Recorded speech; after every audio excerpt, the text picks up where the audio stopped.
Right, hello everyone, and today I'm here at Vance Aircraft in Aurora, Oregon. And I was able to find a little bit of a time of Mr. Greg Hughes, who is a vice president of Vance Aircraft. And first of all, I would like to thank you, Greg, for finding a time to meet with me. I know your schedule is very busy. Not that. I'm glad you're here. It's always good when somebody stops by, and the last couple of years there hasn't been a whole lot of that. So I appreciate you coming by.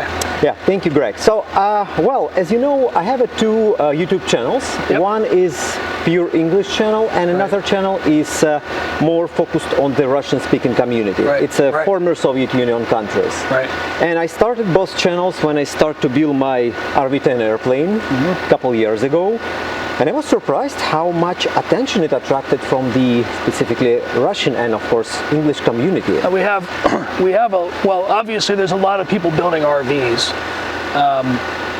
but it was I joined the company about 4 years ago, and started to learn about the Eastern European and Russian builds that are going on in that whole part of the world, and I mean, I was somewhat surprised at how many are being built in that part of the world, so I think it's really cool. It's true, it's true. Greg, I would like to start with some more or less personal question. I've read about you a little bit, and I know that you, most of your life was in totally different type of business. You was actually doing you was working for a big, large player on the software market, and you was doing cybersecurity, security for that. Yeah, I worked for a big Fortune 500 company doing cybersecurity and IT security in the financial services space, right? How you became actually VP in Vance Aircraft? It's a huge career change from something you cannot touch, like software product, saying from the perspective of programmer, to a totally different field of business. No, it's a whole different world, really. So I had been working in the IT and cyber area for quite a few years, and back in the late 90s, the company that I was working for was acquired, and I was lucky enough to have an opportunity to take some time off before going back to work again. And while I was doing that, I don't know if you could relate, but sometimes you work so much that you're just doing one thing, and then when you stop doing it, you get bored really quick. But mostly, I just needed something different. And ever since I was a kid, I'd wanted to learn to fly. And right over the hill that's out, you can see outside the hangar here, actually, there's a little airport called Twin Oaks Air Park. And I was driving by it a few times as I was going back and forth between places, and it's out on a country road, but with a big sign that says "Learn to Fly Here," like they have at every airport. And after driving by it a couple times, I thought to myself, I'd drive by and I'd think to myself, well, that'd be cool, only if. And then I was driving by, and then I realized one day I'm driving by, and I thought, that sign's coming up, and in my head I thought to myself, well, what do you mean only if? I mean, I'm not doing much right now. I was doing consulting work, and I could make my own schedule in my own time. So I'm driving up, and I see the sign, and I threw on the brakes, and I hung a right, and walked up to the office. And about half an hour later, I was on a discovery flight, and the next day I was back for my first flight lesson. And it's all kind of downhill from there, to be honest with you. So that was one of the pivotal days in my life, really. I mean, it was a major career change. In the process of, so I learned to fly, and I bought a Cherokee, right? Good, solid airplane. And I'd spent a lot of my life working with kids, teenagers, and what have you.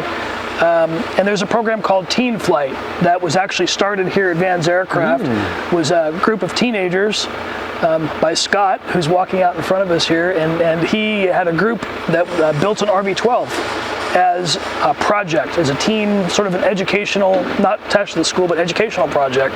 And it was super successful, and that grew into a program with a nonprofit organization here called Airway Science for Kids that has a few different programs that are STEM programs, so science, technology, engineering, math type programs, but focused on aviation topics. And so the high school age program we call Teen Flight, and I got involved in that because they needed somebody they had plenty of people that knew how to build airplanes. They needed somebody that understood kids a little bit better. So they asked me to come in and volunteer and do that. And from there I kind of caught the airplane building bug and picked up an RV-8A project and helped build RV-12s and got to know the Vans community and Van himself. It was through the EA chapter that we're both members of. It was a very organic path, but it kind of led you here. And I didn't get hired as the VP of the company. That I actually got hired as the media guy. So it's kind of a marketing media community type of role. It's just changed from there.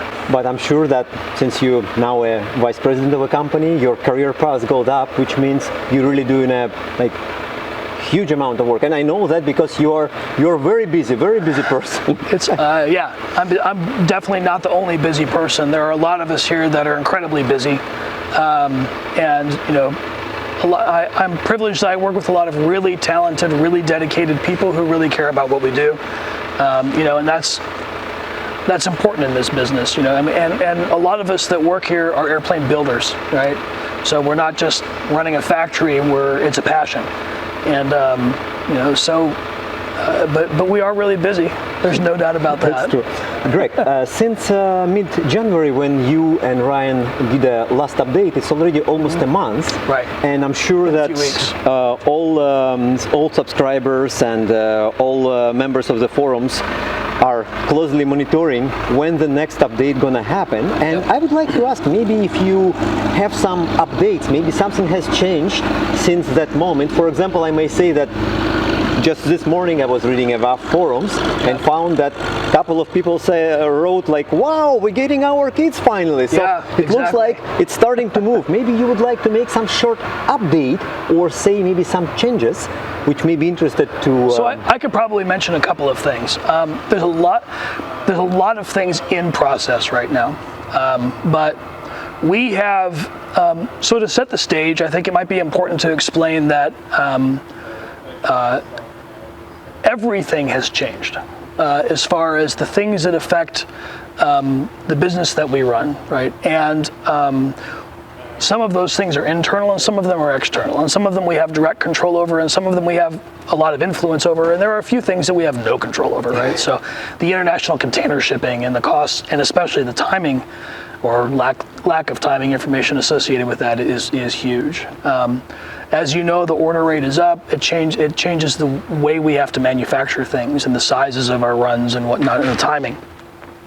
And this is a company that when I joined was 65 people, right? And now it's 130.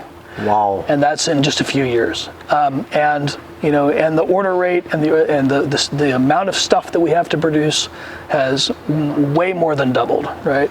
And so, where the company was sized to be able to deliver reliably on that before, we can still deliver on, but the planning processes need to change. And that's fundamentally kind of where we're at, is working through the changes to the planning process. And it's good. So, and we'll explain it in more detail in the near future, but what we're having to do is we're having to do things in bigger blocks and batches. And think of them like cars on a train, maybe, right? And we're going to load up cars on the train with certain batches of parts that need to be made for specific kits, and those kits will be on train cars and they'll pull together and they'll have a starting time and an arrival time, but we have to plan to get all those things together to load into the cars. And it has to be synchronized. It has to be synchronized, and one of the brand new things for us that we are working really hard on is that we don't have the capacity in our factory to build all those parts ourselves. So we have some really great companies that we've contracted with, right, that are doing a fine job and have begun delivering parts that are being made at other companies or in the region here and coming to us. And we talked about the laser cutting on the parts where that's appropriate. I have that question actually. I'm sure you do, and you may have questions about the testing that we've done around that. And there is a YouTube video coming on the testing. So I'll be interviewing. You'll see I interview and talk with and have a conversation with our engineer who's responsible for doing the testing around that. It's extremely interesting. Yeah, he's a lot smarter than I am, but I learned a lot, right? So, but But you're right. So to your point, kits are showing up. They're going to be, when we produce, we will have to produce kits and kit types in batches, right? So in the past, we were able to make a few of this and a few of that and just kind of keep them coming through. A lot of the production that we were doing was producing for the future, right? We sell this much and we've been going up at this rate, and so we think for the next 6 months we'll be going up at about this rate. We can add a little bit more as a sort of a buffer, and then if we don't sell it, we'll sell it eventually. And if we're a little bit short, well, then we'll up it for the next quarter or the next 6 months. Well, that works fine until the curve goes from here to here, and then unexpectedly, and then it really. Sorry about the airplane noise. I love this place. So you kind of reach a point where if the numbers jump the shark, so to speak, and go to a certain level or exceed a threshold, that it truly becomes necessary to change the way you do things, and that's what we've been doing. So no, kids are showing up. And we're working on communications. We really are, from getting it out there. The systems that we have, are sort of for the smaller size, and so we're actively working on putting new things in place. But fundamentally, there's a bit of a bulge in the snake, if you will, right? So, this bulge has happened, and the volume is really, really high right now, which, based on production capacity, has stretched out lead times. And because it's new production capacity that we're only now starting to really get real numbers on in terms of how the timing works out, that it's difficult for us to predict exactly who's going to get what to us when and how long it's going to take. If I'm being honest, that's just the way it works. And so, but we're starting to get that information now, and we're working toward that. Our goal, very clearly, is to get a lot more parts made and get them in here and put them in boxes and get them out the door. I will say that, we're sitting here in February, and if I'm ballparking it, and I hate to ballpark time frames because then people will take it as a firm date, but by the May time frame, there are a number of tail kits and other standard build kits in volume that we will be able to ship out the door. And we're working on that right now, building that train, if you will, putting the cars on that train. We have a lot of people here that are signed up to put in a lot of hours and a lot of work to make all of this happen. And so we're excited about the fact that we went through a period of shipping difficulties and supply chain difficulties, and right now we have a lot of parts that are being manufactured. When we go to the tour, you'll be able to see some of the stuff on the floor that's coming in. There's a lot that you can't see because it's all being moved around, and but we're excited about shipping a lot of kits out the door. During the COVID times, the average number of kits that we would ship, was in the low 30s, and I know that last week we did considerably more than that, and we're targeting to do a lot more than that each week. Amazing. That's amazing news. I'm sure that everyone was exactly waiting for what you're just saying for those news, because I see that many people are worried about what's happening, how happening, but it looks like things started to move better, and let's hope, cross fingers, it's gonna keep going. And we'll keep communicating some of the details of what's going on. I think what I want to make sure we do is that we communicate things that when we say them, that we have a high confidence in what we're saying. And high confidence means plan, prove, and from that you get confidence. And we're really excited about, we've extended the size of our crating team. We have completely re-architected, and we can see that when we go on the tour. We've re-architected the warehouse to provide a lot more room for people to be able to be putting crates together and moving it, and optimized, which you can't see by looking, but if you've been here a while, you'd understand, is we've moved things around so that things can actually flow and move with the volume that we're having to move around, and that's in a relatively limited space, that's quite a challenge to do. And we took advantage of the holiday downtime when quite a few people had vacations planned and deserved to go and get them because they've been working really hard a lot of folks came in and did a lot of reconfiguration, and so now we're ramping back up into that process, bringing the new people in and getting things. What's better seller for the company, quick build kits or slow build kits? So it changes over time, and it kind of ebbs and flows. Generally speaking, over the last few years, we've probably sold almost the number of quick build kits that we do slow build kits when it comes to wings and fuselage kits. Mm-hmm. Obviously, those are the only ones that are quick build or slow build. Right now, standard kits are being, like for the month of January, for example, it was a higher percentage or ratio of standard versus quick build. But it changes, and it kind of comes and goes over time. Greg, the 50th anniversary of a company is coming soon. Yeah. And yeah, of course everyone knows that RV15 is hopefully coming, but that's not a question about RV15. I will ask a question about it a little bit later. Okay. What else company plans for this anniversary? Is there something special for this anniversary aside of RV15? No, of course. So the primary celebration for the 50th anniversary of Vans Aircraft will be at Oshkosh this year. And we're working hand in hand with EAA. We're in the planning stages of a number of things, but I know EAA is really excited about it. And so I think it's very likely that Monday at Oshkosh, there'll be a lot of RV stuff going on the first Monday of Oshkosh. And that's probably about all I can say about that right now. Amazing. Don't forget to visit Oshkosh this year. It's going to be something very interesting. Come and see us. It's going to be a lot of fun. So we'll have some stuff. As we get a little further into the year, we'll have some swag and some 50th anniversary stuff that people can get. I probably would have that now if it wasn't for the fact that I'm spending 70 hours a week or so on just working on just the day-to-day operations and making helping get all of these changes in place. But it's going to be great. We have a lot of great people, a lot of people that have worked here for 25 plus years.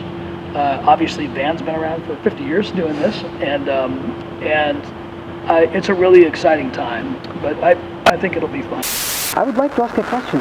When can we expect the first flight of this airplane? I'm not asking about how many seats, what kind of engine. That's a secret, and it's probably even better to keep it like a surprise. But when can we expect the first flight of this airplane? So I could tell you what I think, but then I'd have to find a place to hide you until it actually happens. So I can tell you this: behind this wall over here is where they're building the RV15. No, you can't go back there. And that's where the work is going on. It hasn't flown yet. It's coming. And we have a stretch goal, if you will, especially given everything that has been going on in the world that our company's going through. But we have a stretch goal to be able to get to fly the RV15 to Oshkosh this year. So we hope that it'll happen before then. But more important than getting it there is getting it right. And that's what our focus is taking the time that it takes. We work on it for quite a while. And we have a dedicated team. It's a design engineering team and a prototype team, completely separate from our factory. Right? Different building, different team, different everything. To keep it more secret. Well, and it's true, but it's really a fundamentally different job. Vans is really kind of two different businesses into one. I mean, it's one business, but there's kind of probably actually three main portions of Vans Aircraft. One is the factory and the business operations around the factory, because we make kits and we sell them and we do that. The other one is the team that designs airplanes and runs this demo fleet and maintains it and does the prototype shop, right? And manages the fleet and all that. And then the third one's what we call our aircraft assembly division, which is taking the RV-12 kits and building them into finished airplanes. So we have the factory. Amazing noise. Beautiful place. It's a Bush airplane. So we have the factory and the operations, and that is the vast majority of the company. I mean, it's a by far the largest bulk of the company. We do have other, the other really key and super talented organizations that do things like design new airplanes and whatnot. So that's who's working on that. RV-15 is the very first high-wing airplane for Vans. Right. Like Vans have never done anything like that before. Right. Does that mean that, and of course we know that at current market there are, like, to be honest, big gaps for the affordable, good quality, affordable high-wing airplane. Does that mean that Vans is starting a new line of airplanes, like high-wing airplanes, and moving its production from low-wing to high-wing? Well, so we're not abandoning anything, right? So I wouldn't say that we're moving to, so if the question is, are we moving to exclusively high-wing? Yes. The answer is no. Are we building a high-wing airplane? Darn right we are, and it's going to be fun, it's going to be awesome, and it's going to be cool.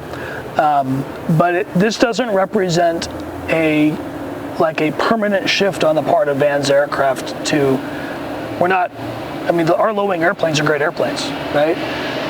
What we're doing is we're expanding what we do as opposed to switching to something else. It's probably the best way to describe it. We all know that 100LL, low lead fuel, slowly gets phased out. Yeah. It's in US and Canada. Right. In Russia, it's even not that accessible. I mean, in Russia, most people flying, thanks God Lycoming takes more gas. Most of Lycoming takes more gas. But does Vans Aircraft have any plans and I know that for most of airplanes you support Lycoming engines as a firewall forward kits for Lycoming engines. Right. Do you have any plans in the future to add a support, let's say, for the different type of engines, let's say electric engines or successful automotive conversion agents? So our experience with automotive conversions is not positive. And it may be that in the future something changes along those lines, but at least our past experience has been that automotive engines conversions have not been had the reliability that traditional aircraft engines have. Your question about electric for the future, we certainly have our eye on the future from an electric airplane perspective, so that's something that we constantly talk about. And in fact, at lunch today, my boss Ryan Johnson, who's the president and chief engineer at the company, was one of several topics that we talked about today just in our conversational chatter. When battery density and weight, so you get much better energy density and lower weight happens, then I think that it's clearly that is the direction that eventually everything will go. Does that mean batteries are heavy, so if that changes, that's great, but there's also maybe the hybrid approach, right? So there's different approaches to electric airplanes that we could potentially adopt. What I don't think you'll see happen is Vans Aircraft designing its own unique electric propulsion systems or its own battery systems. That's a highly specialized area that we don't play in. We don't design our own engines either, right? It's Lycoming engines or a Rotax engine is what we do, and we design proven engines from other manufacturers. And it's a system too, right? It's a whole system. You build a system that all fits well together. And so while a Lycoming engine is mechanically fairly simple, there are a lot of moving parts. And so you take an electric motor and it's even simpler, less wear, less maintenance, but now you have electronics that you have to use to control it, and so there's complexity in that. But fundamentally, I think you're really separating the concept of fuel. It becomes fundamentally different, and right now, you tend to, when our engineers are designing an airplane, they tend to build an airplane around a couple of key things. It's like, what are you putting inside, and what is the engine and the size and the placement of the engine, and you start to move those things around, and you have to change everything else on the airplane. You can't just take a different engine that sticks out further and weighs less. Just put it there. Just put it on and expect the wings placement to remain the same and for it to work. It's a system of things that have to work together. Everything has to be in balance. And I'm not an engineer. I've just had people much smarter than me explain this to me and show it to me and model it on the screen, show me. And I kind of geek out on that stuff, but I'm not the professional when it comes comes to that, but I do know enough to know that it's not as simple as just taking one engine off and slapping another one on, or taking an engine off and putting an electric motor on it. It's much more complicated than that. So with the recent times, we saw that the prices has risen a little bit. Yeah. And one of the questions which I got from few subscribers, assume they place a 25% deposit or 40-50% deposit on the slow build kit. Right. And let's say the kit, and now the lead times can be a year, for example, or 12 months or 10 months. Right. And let's say during this period of time, the price has changed. Right. Will that be reflected in their final invoice, or their price will be kept as the price which was? Good question. So, two things. Number one is we hope to be able to bring those lead times back in closer. It's good for everybody, right? If we take an order today and can't deliver it for a year, that's a lot of time where things could change during that time, and a lot of things in an unpredictable world where things can really change quite a bit. And certainly we want people to be able to get to work and do what they need to do and be excited about it and what have you. So our policy, our current policy, and I mean all policies are subject to change, right? But so this company is built on the belief and the premise that we can make an affordable kit. I mean, now granted, it's an expensive toy, right?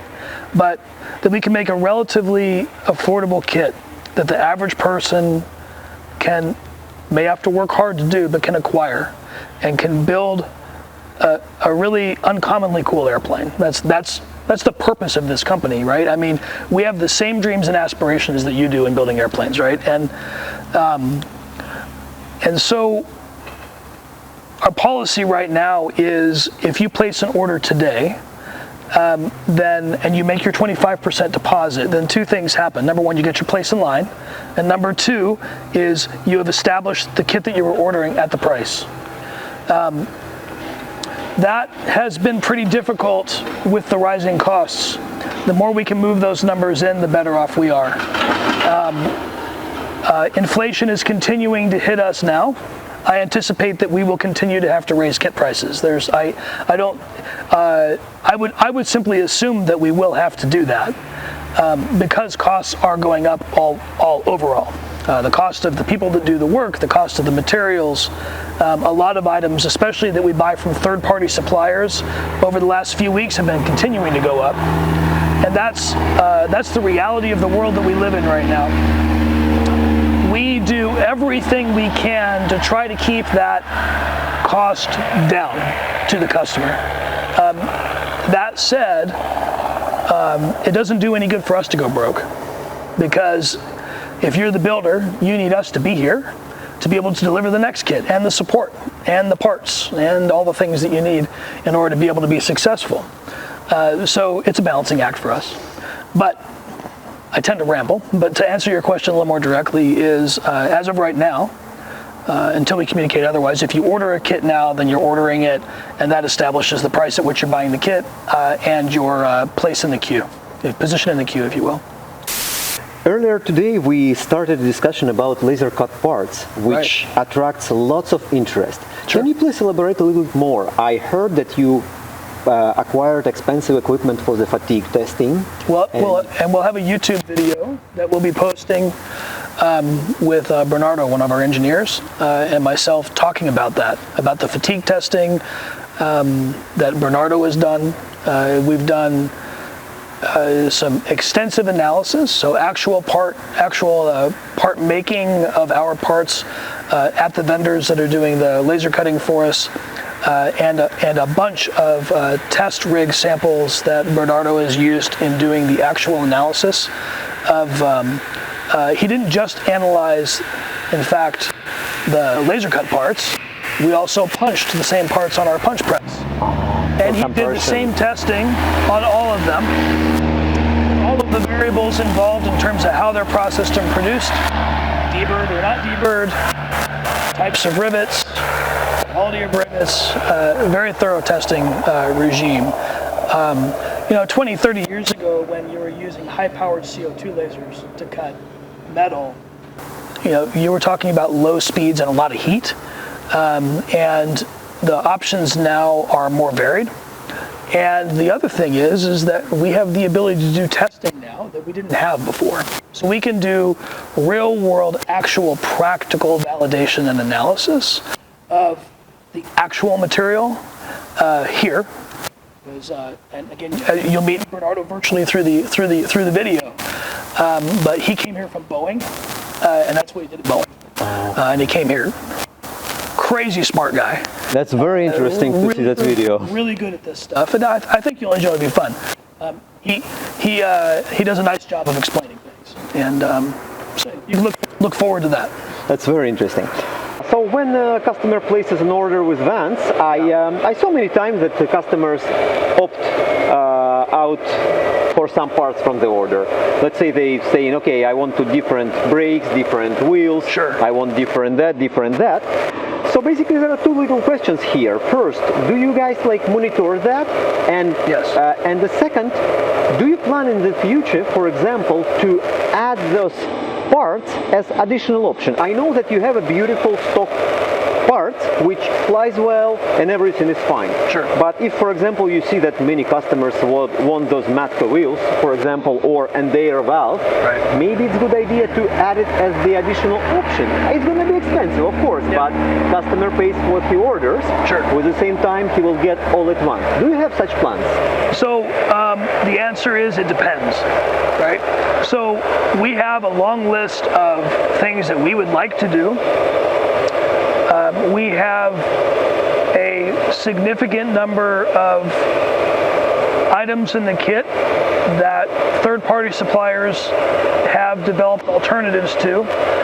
So Van's aircraft,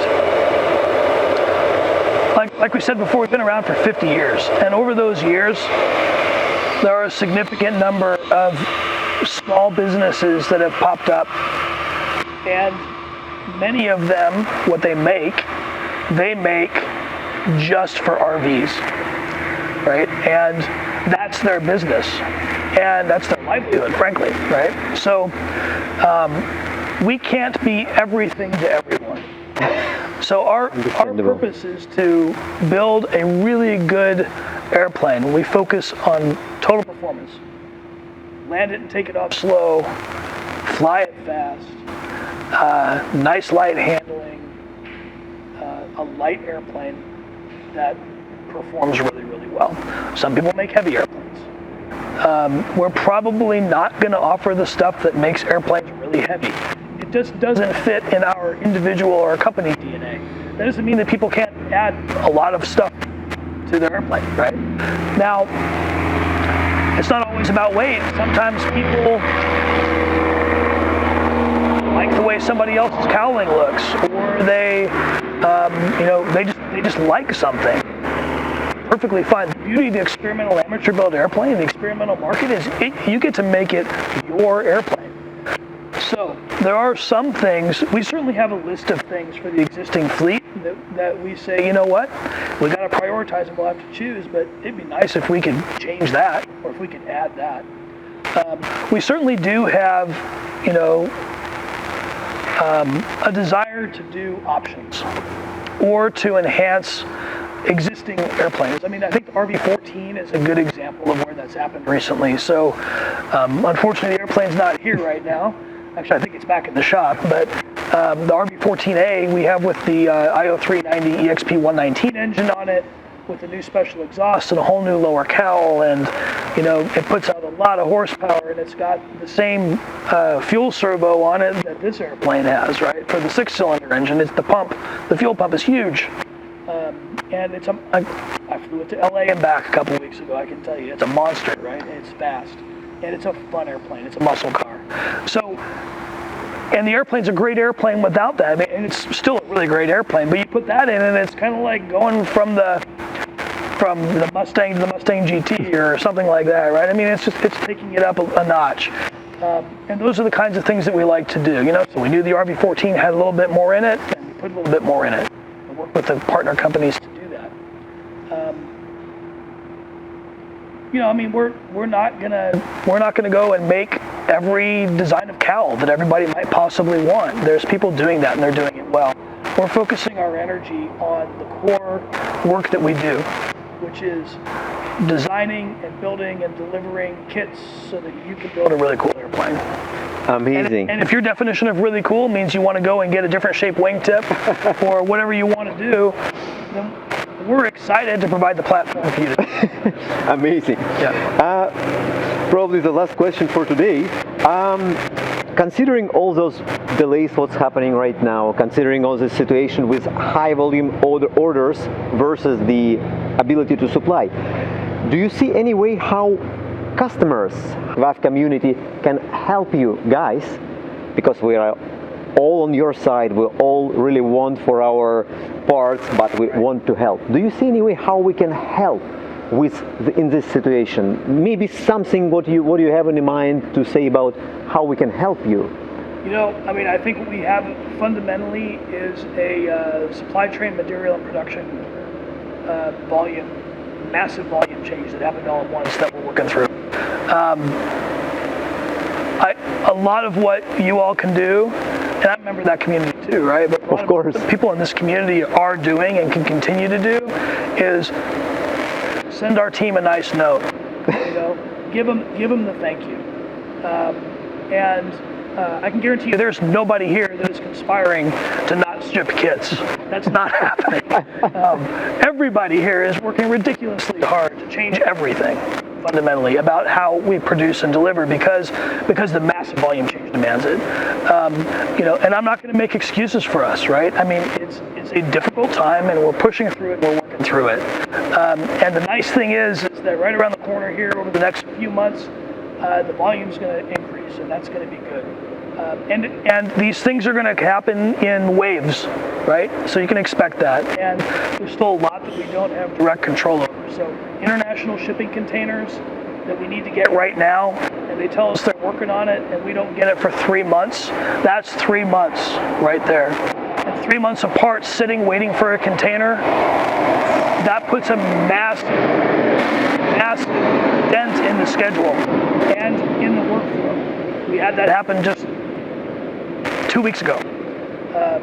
And what we've done is we've said that means we have a few more parts that we can use to do standard build kits because we have to. And the ones that are scheduled because we do these cycles to go in there are going to backfill the quick build kits for the crates that have to go to the assembly facilities. It's the lack of predictability is where the planning is the most difficult. Your question really is about what can people do to help. The fact that people are honestly really quite patient and understanding, and we get some really nice notes and boxes of donuts that magically show up and all kinds of cool stuff, emails and stuff. I get messages, PMs I get on Facebook, I get texts and phone calls, sometimes in the middle of the night from someone overseas, just kind of saying, hey, hang in there and keep working on it. Thanks for the work we're doing. We're not superheroes, but we know that it's our responsibility to get this stuff done and get the stuff out the door. And that's what people are buying. That's what they deserve, and that's what we're doing. Amazing, Greg. Thank you very much for your interview. I appreciate you found the time to answer. Thank you. We need to go look at the factory. Absolutely. All right, tour time. Here we go. For the few years I've been working here, there probably are some days now when I walk back and forth through here and I'm in a hurry. I don't quite take it all in, but most of the time, even now when I walk back and forth, it's still a really cool, special place. Most of this stuff, I don't have to work most of this stuff, but we'll check it out.